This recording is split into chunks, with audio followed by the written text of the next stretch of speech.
a story that has been told and retold for 2,000 years. The Nativity reveals something special about God, that He was prepared to be with us and live among us. Imagine the stars in the sky, the sprawling solar system, and among it a little planet called Earth. God made all those things and the inhabitants of our planet, and just when we needed Him, God came down to be with us, save us, and show how life should be lived. He could have chosen anywhere to be His home, but God chose to send His Son to be born among the forgotten, the overlooked, and the poorest. This is the story of how God came to be with us.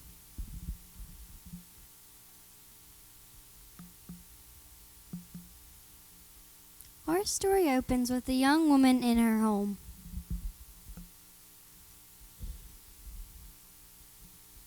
Unless you look a bit deeper, there's nothing particularly remarkable about Mary. She was from a town called Nazareth, and she was engaged to be married from Joseph. But to God, she was very important.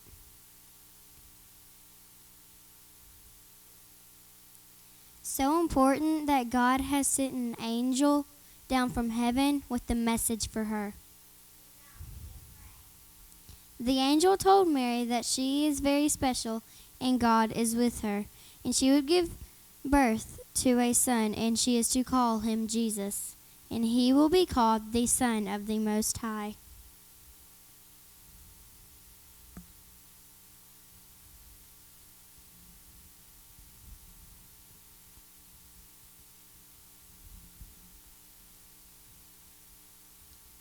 The angel departed, leaving Mary excited about the news, and she told Joseph, the man she was about to marry, all about it. The Roman Emperor Caesar Augustus, who ruled over the land, sent an order saying he wanted to count every single person in the country.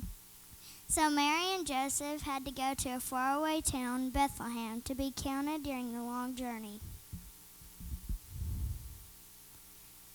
Mary became tired and weary. Mary was soon to give birth to her baby.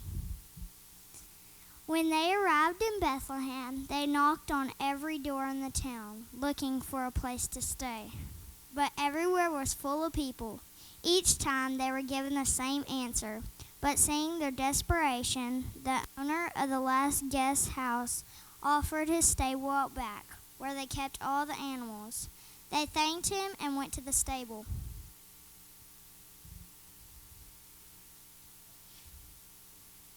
It was a very difficult place to bring a new life into the world, dirty, smelly, and unclean, but Mary and Joseph made the best of it.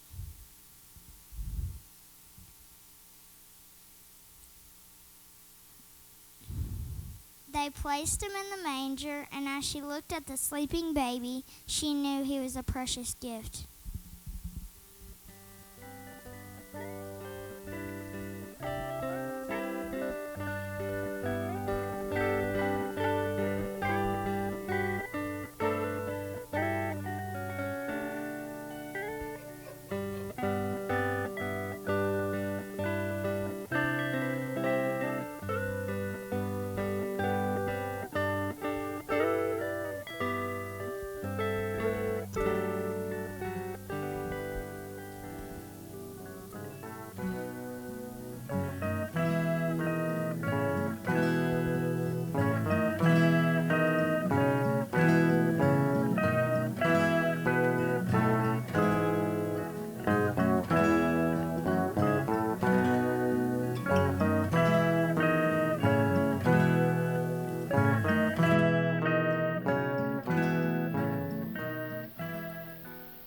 Meanwhile, in some fields nearby, a group of shepherds were keeping watch over their flocks.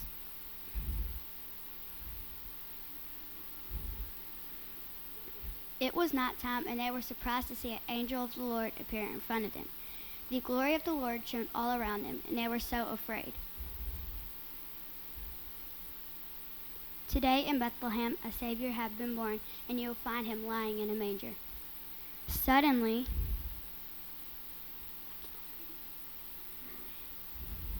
a whole host of angels appeared, saying, "Glory to God in the highest, The angels left and went up into heaven. The shepherds wondered what they should do next.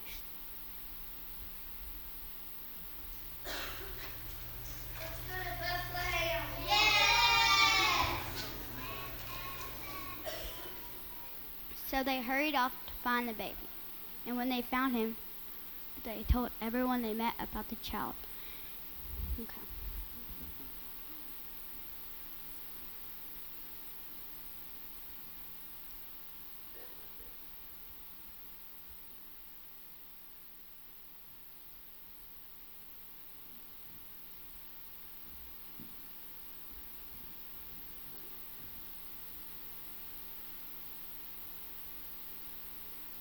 And they were amazed to hear the story. Mary, who had seen it all happen, kept these things close to her heart. The shepherds went back to their flocks.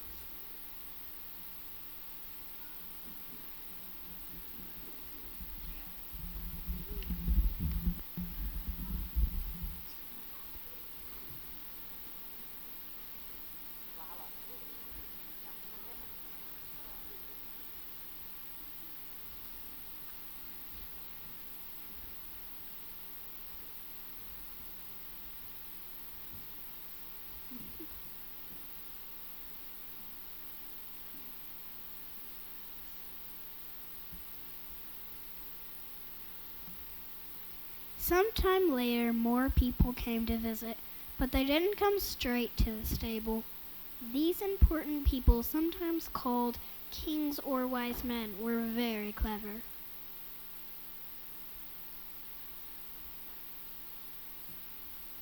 They knew from examining the stars that an important event was taking place. A bright star rose in the sky, and they followed it to worship the person whose birth it foretold. They knew it heralded the King of the Jews. They followed the star until it stopped, and when they saw the child, they worshipped him. Recognizing Jesus as King of Kings, the first wise man brought him gold. Frankincense was the gift from the second because he knew Jesus was the Son of God. And the third wise man brought myrrh because he believed that Jesus was the Savior of the world. The story and the message is still the same yesterday, today, and forever. Just as the wise men worshipped him, we too are called to worship him this season and always. Just as the shepherds shared the good news of his birth with everyone they met, we too are called to go tell others about him. We got 2 songs we want to sing.